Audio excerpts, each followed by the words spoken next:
জাতীয় এবং আন্তর্জাতিক যুব দিবস উপলক্ষে ১২ই আগস্ট হতে ১৫ই আগস্ট পর্যন্ত ছোট মেলার আয়োজন করা হয়েছে। আর এটা কিন্তু প্রতিবারই করা হয়।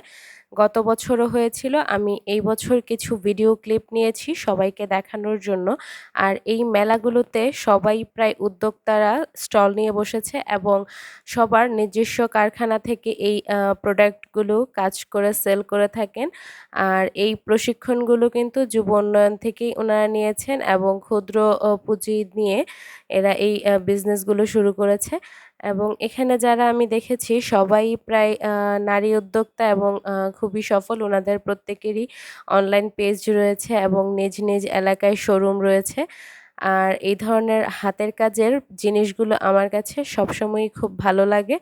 নিজেদের একটা অস্তিত্ব বোঝা যায় এবং ফিল করা যায়। আমি কিন্তু সবসময় এ ধরনের বুটিক্সের জিনিসগুলো কিনে থাকি। আমি এখানে মোবাইল নিয়ে যতবারই ভিডিও করতে চাচ্ছিলাম, আপুরা কিন্তু খুব shy ফিল করছে। যার জন্য আমি খুব একটা সুন্দরভাবে ভিডিও নিতে পারিনি। তাও কিছুটা তোলার চেষ্টা করে আর প্রত্যেকটা পণ্যই অসাধারণ সুন্দর ছিল।